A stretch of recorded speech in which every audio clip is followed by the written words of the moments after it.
പ്രിയപ്പെട്ട അമ്മമാരെ, എല്ലാവർക്കും സ്വാഗതം. ഇന്നത്തെ നമ്മുടെ വിഷയം ഗ്രാറ്റിറ്റ്യൂഡ് വാക്കാണ്.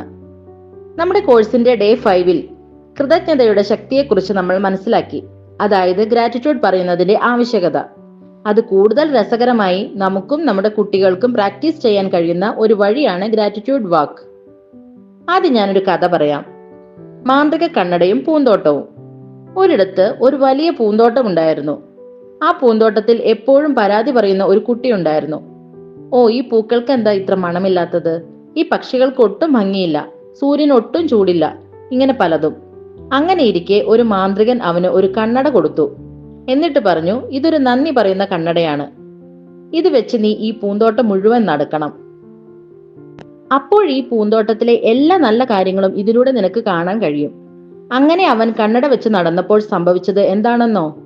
പെട്ടെന്ന് അവന് പൂക്കളുടെ ഭംഗി ശരിക്കും കാണാൻ കഴിഞ്ഞു. ഇലകളിലെ മഞ്ഞുതുള്ളികൾ സൂര്യന്റെ വെളിച്ചത്തിൽ തിളങ്ങുന്നത് കണ്ടപ്പോൾ അവന് സന്തോഷമായി.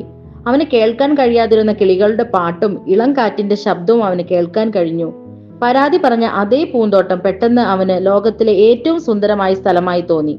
കാരണം അവന്റെ മനസ്സിലുണ്ടായിരുന്ന പരാതികളെല്ലാം മാഞ്ഞ് നന്ദിയുള്ള ചിന്തകൾ വന്നു തുടങ്ങി. ഈ മാന്ത്രിക കണ്ണട പോലെയാണ് നമ്മുടെ നന്ദി പറയുന്ന നടത്തം, അഥവാ ഗ്രാറ്റിറ്റ്യൂഡ് വാക്ക്.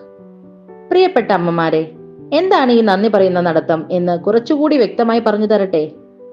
നമ്മൾ സാധാരണ നടക്കുമ്പോൾ പല കാര്യങ്ങളും ശ്രദ്ധിക്കാതെ പോകും. എന്നാൽ ഒരു ഗ്രാറ്റിറ്റ്യൂഡ് വാക്ക് എന്നാൽ നടക്കുമ്പോൾ ചുറ്റുമുള്ള ചെറിയ നല്ല കാര്യങ്ങൾ പോലും ശ്രദ്ധിച്ച് അതിന് നന്ദി പറയുക എന്ന ലക്ഷ്യത്തോടെ നടക്കുന്നതാണ്. ഇതുകൊണ്ട് കുട്ടികൾക്കും നമുക്കും എന്ത് നേട്ടമാണ് ഉണ്ടാകുന്നതെന്ന് നോക്കിയാലോ. പരാതികൾ കുറയും, സന്തോഷം കൂടും. ചെറിയ കാര്യങ്ങളിൽ സന്തോഷം കണ്ടെത്താൻ കുട്ടികൾ പഠിക്കും. മനോഹരമായ ഒരു പൂവ്, തണൽ തരുന്ന ഒരു മരം, നല്ല വെള്ളം തരുന്ന പൈപ്പ്, ഇതിനൊക്കെ നന്ദി പറയുമ്പോൾ ഉള്ളിലുള്ള സന്തോഷം കൂടും. രണ്ടാമതായി, സ്ട്രെസ് കുറയും, മനസ്സിന് ശാന്തത കിട്ടും. ചുറ്റുമുള്ള നല്ല കാര്യങ്ങളിൽ ശ്രദ്ധിക്കുമ്പോൾ നമ്മുടെ മനസ്സിലെ നെഗറ്റീവ് ചിന്തകളും ടെൻഷനും കുറയും. കുട്ടികൾക്ക് ഇത് വാശി കുറയ്ക്കാനും ശാന്തരാകാനും സഹായിക്കും. അടുത്തതായി, ശ്രദ്ധ കൂട്ടാൻ സഹായിക്കും.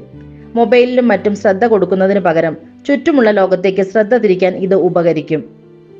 ഇനി ഗ്രാറ്റിറ്റ്യൂഡ് വാക്ക് എങ്ങനെ പരിശീലിക്കാം എന്ന് നോക്കാം.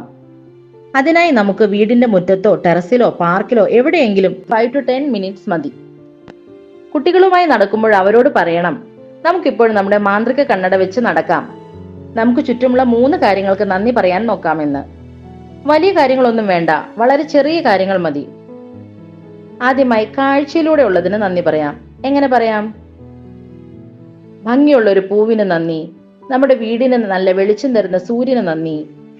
ഇനി കേൾവിയിലൂടെയുള്ളതോ? നല്ല പാട്ടുപാടുന്ന കിളികൾക്ക് നന്ദി, അമ്മയുടെ സ്നേഹമുള്ള ശബ്ദത്തിന് നന്ദി. അനുഭവത്തിലൂടെ അല്ലെങ്കിൽ സ്പർശത്തിലൂടെ ഉള്ളതിന് നന്ദി പറയാം.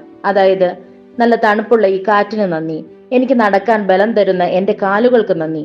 അടുത്തതായി, മനുഷ്യരോടുള്ള നന്ദി. അതെങ്ങനെ പറയാമെന്ന് നോക്കിയാലോ.